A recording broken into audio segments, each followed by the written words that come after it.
उल्हासनगरमध्ये 73 वर्षीय आजोबांची 5,77,00,000 रुपयांची फसवणूक झाल्याचा प्रकार उघडकीस आलाय।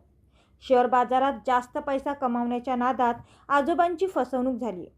या ऑनलाईन फसवणूक संदर्भात उल्हासनगर पोलिसांनी 3 आरोपींसह अज्ञात व्हॉट्सॲप ग्रुपमधील सदस्यांवर ऑनलाईन फसवणूक संदर्भात विविध कलमांअंतर्गत गुन्हा दाखल केला आहे।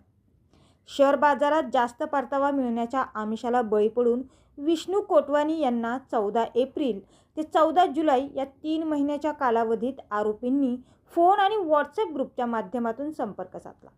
आरोपींनी त्यांना शेअर बाजारात IPO खरेदी विक्रीवर मोठा नफा मिळवून देण्याचे आमिष देऊन यासाठी BFSL आणि RPMTA ही ॲप्स डाउनलोड करण्यास सांगून वेळोवेळी पैसे खात्यात जमा करण्यासाठी सांगितले। अखेर शेअर बाजारात जास्त परतावा मिळणार या आमिषाला बळी पडून कोटवानी यांनी वेळोवेळी आरोपींनी सांगितलेल्या खात्यांवर ऑनलाईन पैसे जमा केले।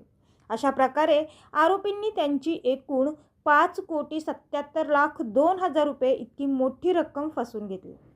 दरम्यान आशिष कुमार, इशिता कपूर व अद्विका शर्मा या तिघांसह व्हॉट्सॲप ग्रुपमधील इतर सदस्यही या गुन्ह्यात सामील असल्याचे आरोप कोटवानी यांनी केले। दरम्यान गुंतवणूक केलेल्या पैशाचा परतावा काही मिळत नाही हे लक्षात येताच आपल्यासोबत आर्थिक फसवणूक झाल्याचे समजतात कोटवानी यांनी उल्हासनगर पोलीस ठाणे गाठत गुन्हा दाखल केला। दरम्यान उल्हासनगर पोलिसांनी आर्थिक फसवणुकीचा गुन्हा दाखल करून तपासाला सुरुवात केली आहे। मात्र आजच्या या तांत्रिक युगात सुद्धा कोटी रुपयांची फसवणूक होत असेल तर याला जबाबदार कोण असा प्रश्न या घटनेवरून उपस्थित केला जातोय। अजय शर्मासह शीतल मोरे, मेट्रो न्यूज, उल्हासनगर।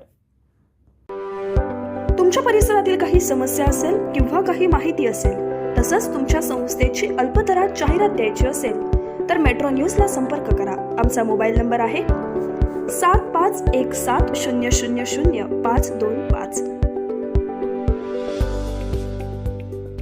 आपल्या परिसरातील ताज्या घडामोडी जाणून घेण्यासाठी आपल्या हक्काच्या असलेल्या मेट्रो न्यूजला सबस्क्राईब करा आणि बेल आयकॉनवर प्रेस करा। तसंच व्हिडिओ आवडल्यास नक्की शेअर आणि लाईक करा। धन्यवाद।